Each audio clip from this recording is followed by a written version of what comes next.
By now that how mind works with wants only.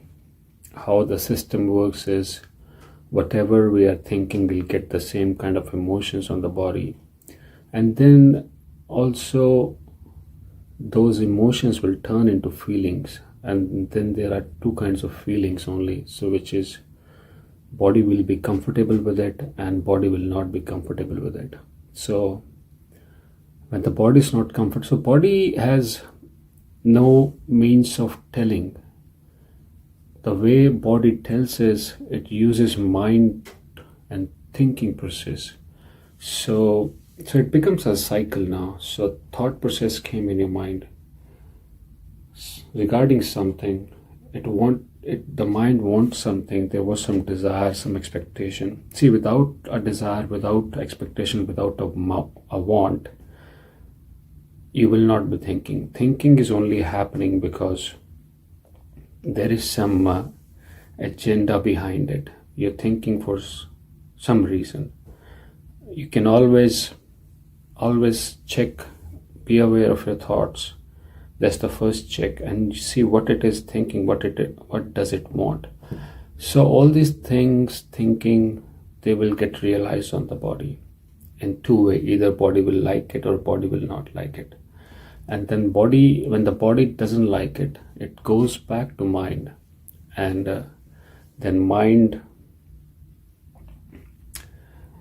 makes that emotion really stronger, and then the mind brings the run from things which body doesn't want towards things which body wants. So that's what mind is. Mind is always running from one to the other thing. And in this running, because it doesn't want something and body is not comfortable with it, so this is happening very minutely. So body is not comfortable with it, so we generate a fear of, so we are running, so we are scared of this thing. That's why we are running from this point which body doesn't like to the point which body does like it. So that's why mind will divide everything into two things, good and bad. So from bad to good, it will make a run. And due to this run, we generate a lot of expectations because we don't want certain things. So because of that, now things are happening which we don't want, but they are happening because the way you don't want certain things, the other person also doesn't want some things, but maybe you want those things. We could take this example to our loved ones, to our family. We want our family to behave, react, and obey in certain way, but then they have their own expectation because they are behaving in such a way which you don't like. But also if we see from their point of view, they don't like the way you wanting things from them, expectations from them. So this is constantly generating clash within the families, within the loved ones. So that's the root of all the problems which starts in a family or with your loved ones. So you want something from them, they want something of their own and from you also. They want you to leave them alone, you want them to leave them alone, but sometimes you want things from them, but you don't want to leave them alone, but they don't want to do it.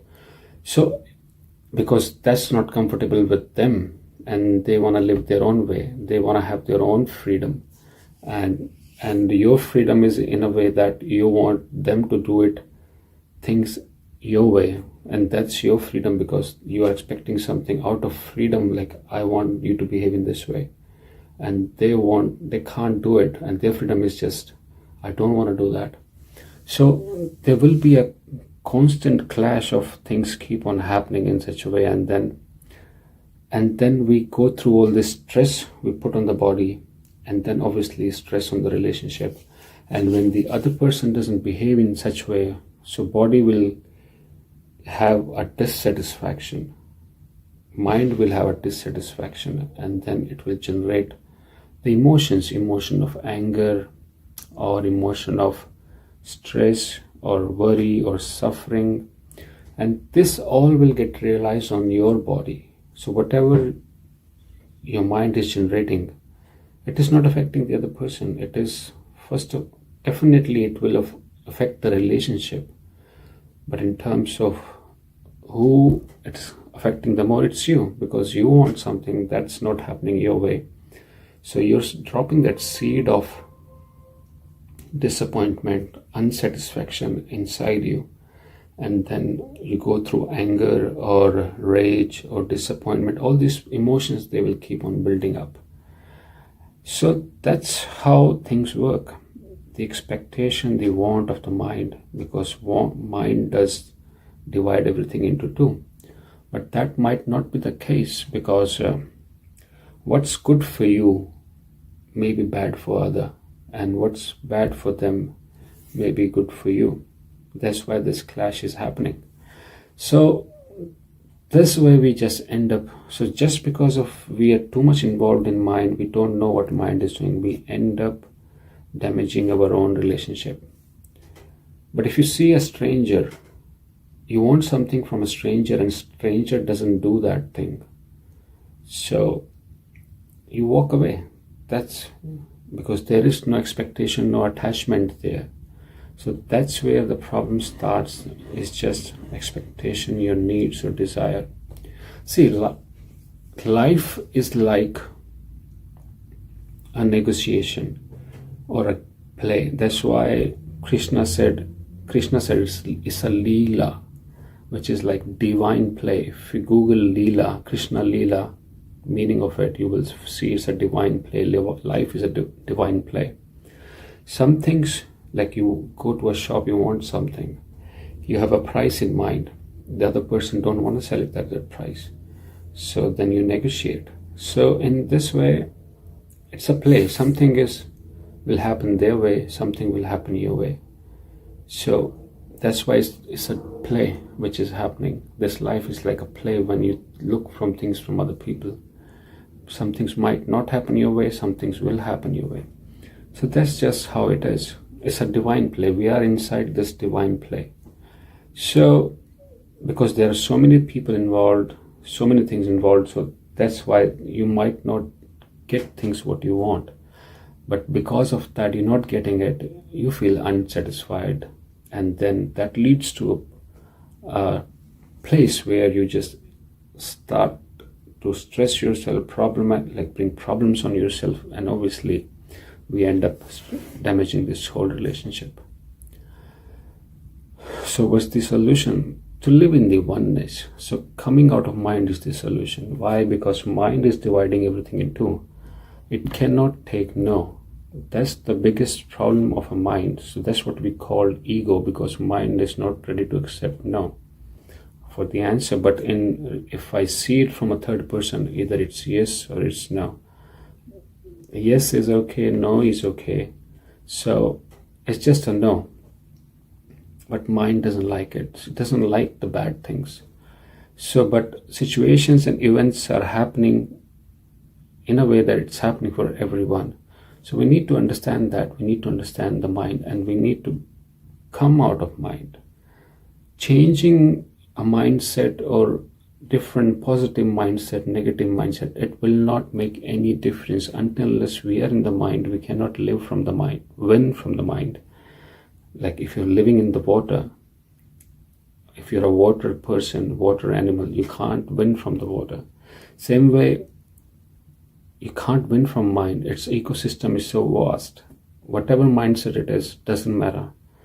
You have to come out of mind. See, that's the solution for negative thoughts also. There is only one solution, which is you stop categorizing things into negative and positive. You just see them as thoughts, just one. Similarly, outside of you, whatever is happening, whatever you want from someone, you just see that as one, without any expectation. Like, okay, if it's no, it's no. If yes, yes. You just see things as one and be accepting to it, be okay with it.